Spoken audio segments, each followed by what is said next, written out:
केकरा लंग जेबै राखी पबनी के दिन, राखी पबनी के दिन। Presented by Chopal Ji Music। एक ही गो भाई छियै दू गो बहिन, केकरा लंग जेबै राखी पबनी के दिन। एक ही गो भाई छियै दू गो बहिन, केकरा लंग जेबै राखी पबनी के दिन। की करू हमारा समझ नहीं आवे, की करू हमारा समझ नहीं आवे, सोचते में बैठ गेल तीन। एक ही गो भाई छियै दू गो बहिन, केकरा लंग जेबै राखी पबनी के दिन। एक ही गो भाई छियै दू गो बहिन, केकरा लंग जेबै राखी पबनी के दिन। DJ good Madhubani, DJ good Madhubani, DJ good Madhubani, DJ good Madhubani. केकरा लंग जेबै राखी पबनी के दिन, राखी पबनी के दिन। बड़की बहिन वीडियो कॉल पर हमारा देखाबै छै, छोटकी अपना थाली सब में राखी के सजाबै छै, राखी के सजाबै छै, राखी के सजाबै छै। एहो बड़की बहिन वीडियो कॉल पे हमारा देखाबै छै, छोटकी अपना थाली सब में राखी के सजाबै छै।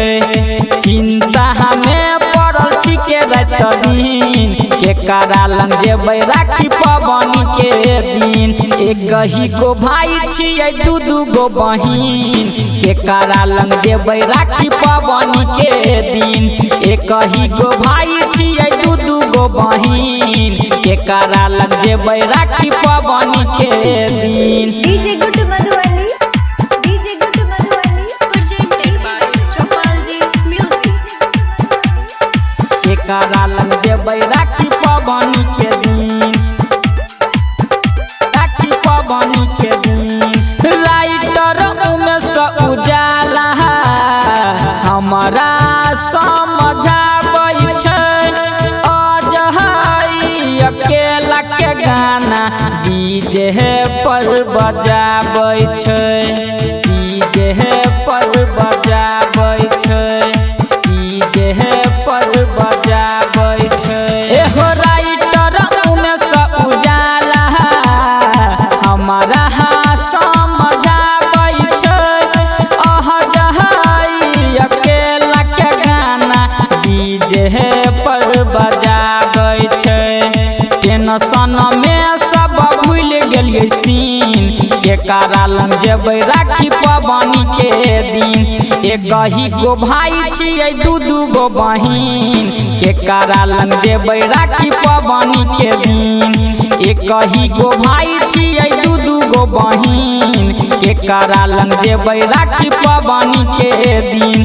की करू हमारा समझ नहीं आवे, की करू हमारा समझ नहीं आवे, सोचते में बैठ गेल तीन।